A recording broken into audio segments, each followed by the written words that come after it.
Imagine waking up in Paris and seeing the news headlines flashing across every screen: France moves toward leaving the European Union. What once seemed unthinkable now feels inevitable. From cafes in Lyon to the halls of the Élysée Palace, there is one question on everyone's lips. Is Frexit finally here? In 2025, French politics has taken a dramatic turn. Populism is rising. Trust in Brussels is falling. And the people of France, once champions of European unity, are now openly questioning their place in the Union. This isn't just political theater. This is a seismic shift. In this in-depth exploration, we unravel how France, one of the EU's founding members and most powerful economies, is facing its most dramatic political crisis since World War II. Through history, elections, public opinion, economic analysis, and cultural divides, we uncover why Frexit is no longer a fringe fantasy but a real possibility.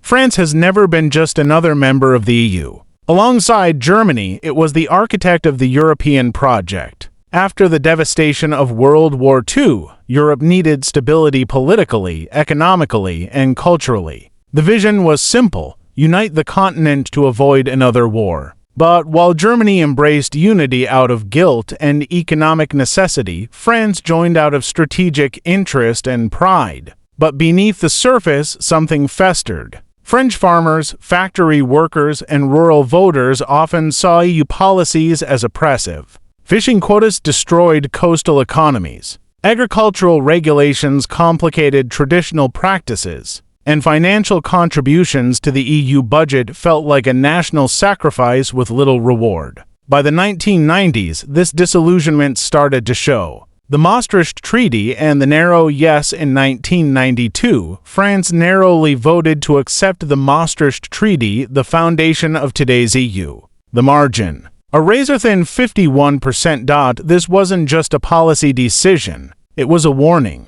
Half of France did not want deeper European integration, and those divisions never healed. They grew. The creation of the euro, which stripped France of its ability to control its own currency, further inflamed public frustration. Suddenly, France could no longer devalue its franc to support exports or manage inflation. Brussels was in charge. This set the stage for decades of growing resentment. The 2025 elections didn't just change the government. They changed France's political DNA. Marine Le Pen's Rassemblement National and made huge gains, calling for an EU referendum. Eric Zemmour's far-right Reconquête surged in rural and small-town regions, demanding total withdrawal from EU treaties. Even Jean-Luc Mélenchon's far-left La France Insoumise supported major restructuring or leaving the EU altogether. By July 2025, these three parties controlled more than 55% of the French National Assembly.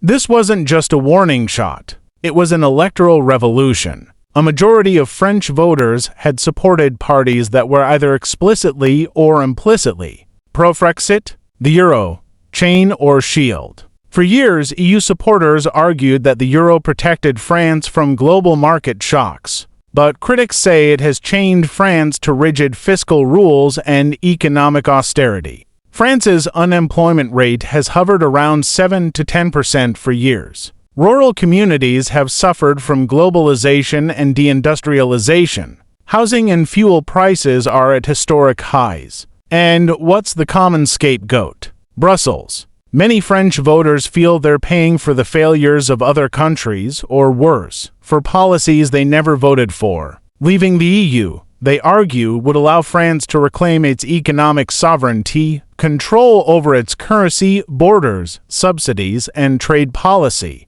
Frexit isn't just about money. It's about identity. EU migration rules mean France can't fully control who enters its borders. The Schengen Agreement allows for free movement, which some blame for rising crime and cultural tensions. EU courts can overrule French laws on everything from labor rights to religious symbols. To many, this feels like a betrayal of French values, secularism, independence, and national pride. The question is no longer what does France gain from the EU, but rather what has France lost by being in it. If France leaves the EU, the global implications would be enormous. Germany would lose its main partner. Italy, already on the edge of Euroscepticism, might follow. The EU economy, already shaken by Brexit, could collapse. The euro could plummet or even dissolve. And beyond Europe, the United States would face a weakened NATO. Russia and China could exploit European divisions. Global markets would enter panic mode. Frexit wouldn't be just a French event. It would be a global shockwave. A recent 2025 Ipsos survey shows 41% of French people would vote to leave the EU in a referendum. 58% believe the EU has too much control over French laws. 63% think EU policies benefit Germany more than France. Among the youth, opinions are mixed. Urban youth tend to favor the EU, but rural youth, especially in conservative regions, lean toward leaving. The real split?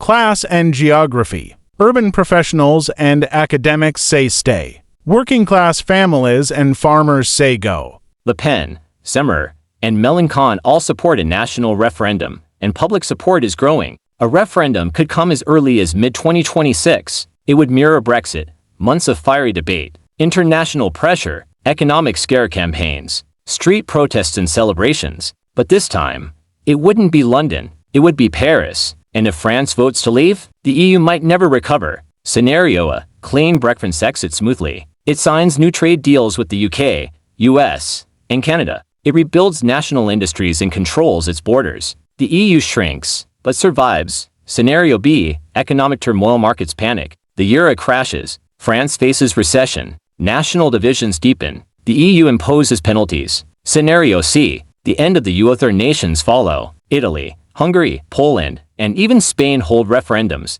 The EU disbands. A new alliance, smaller, weaker, rises from the ashes. France stands on the edge of a cliff. One path leads deeper into Europe. The other leads to independence and uncertainty. This is no longer just politics. It's the future of a civilization, a question of who we are, who governs us, and what freedom really means. The decision will not only define the next decade of French life, it could determine the survival of the European dream itself. So we ask again, will France be the next to leave Europe?